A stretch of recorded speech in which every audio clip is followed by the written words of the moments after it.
you honestly believe the next election there will be a Lib Dem will step down in a Conservative majority and a Tory will step down in a Lib Dem majority? I have no idea. All I know is that they're currently talking about how to perpetuate the coalition to the next election and beyond.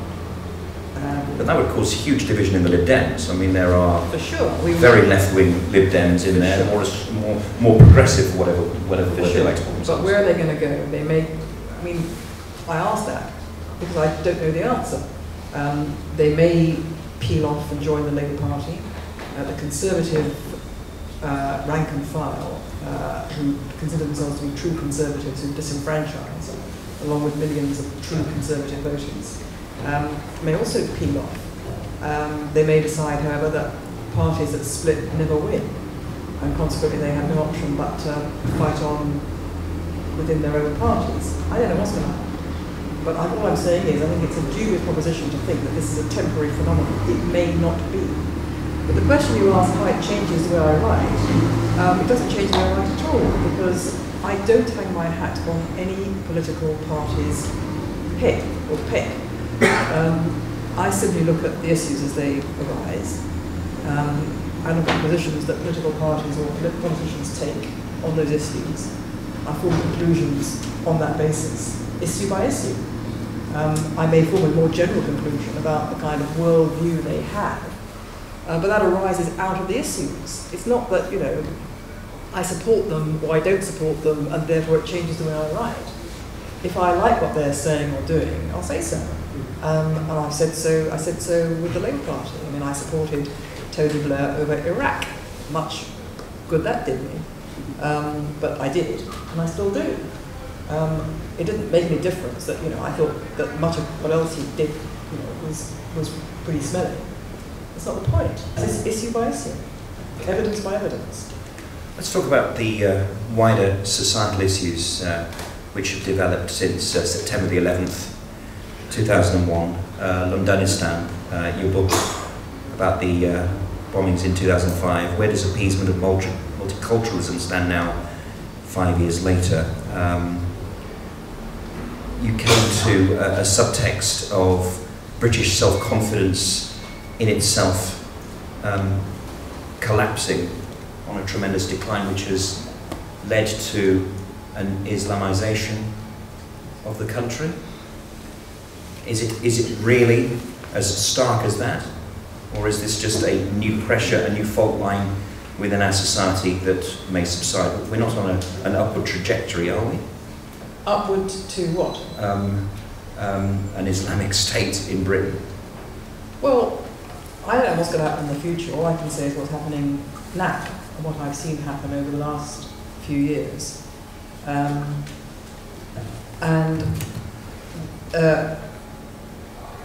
It seems to me that there is that since 9/11, the government and the security establishment, I put them all in one sort of category.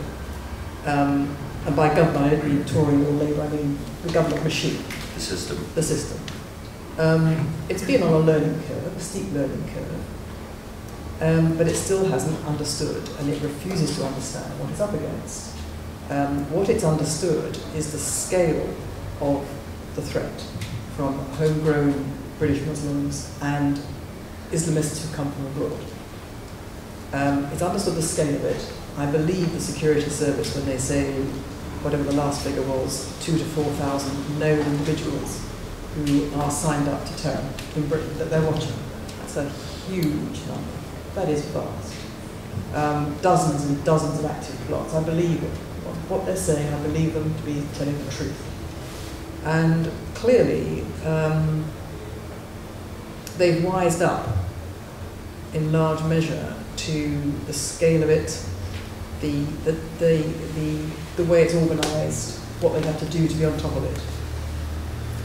Now, they don't think they are on top of it.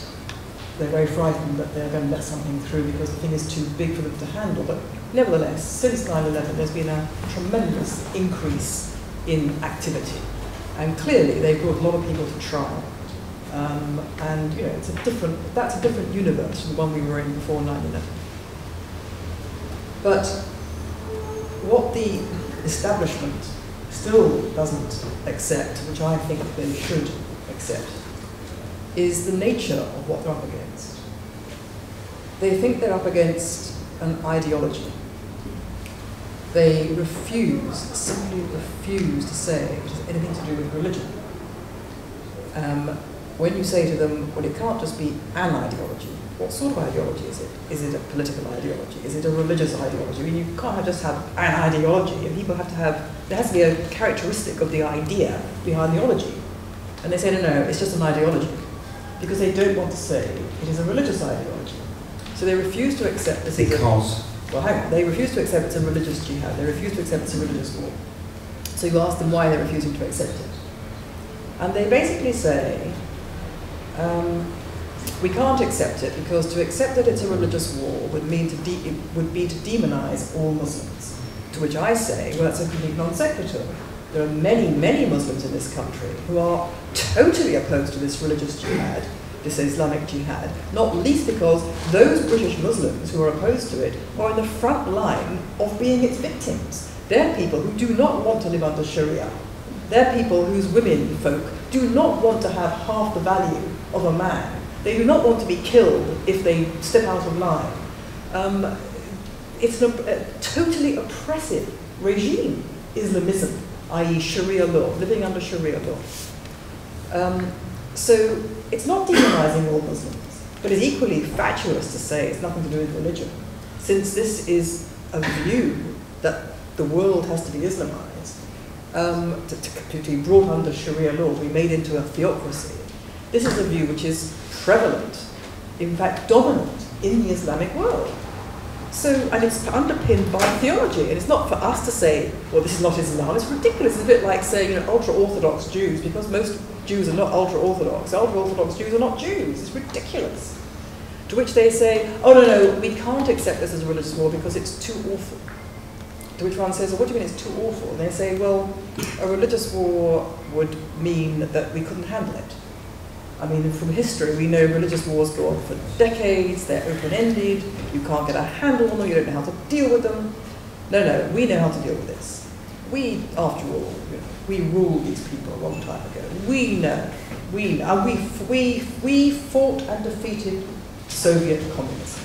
So we, the British, don't need to be told how to deal with this. We know. We know from Northern Ireland, we know from Soviet communism, we know the thing to do is to divide and rule. So how are they dividing and ruling? Well, they put Al-Qaeda into one area, into one box, and they put the Muslim Brotherhood in the other box. Now the Muslim Brotherhood are Al-Qaeda.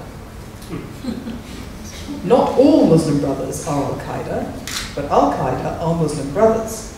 Okay? Right.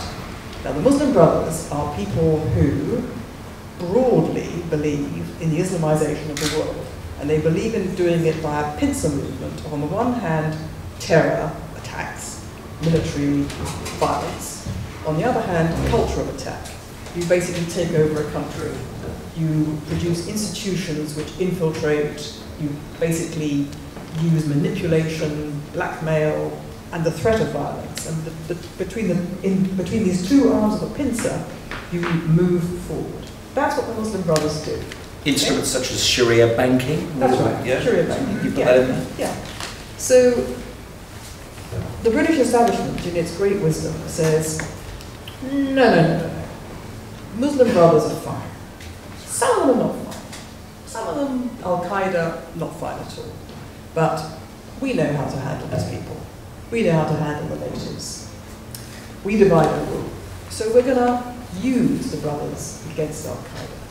We're going to reach out to the brothers. We're going to employ them in Whitehall as advisors against Muslim extremism. This is a really smart idea because it will make a bridge between us and the impressionable Muslim youth.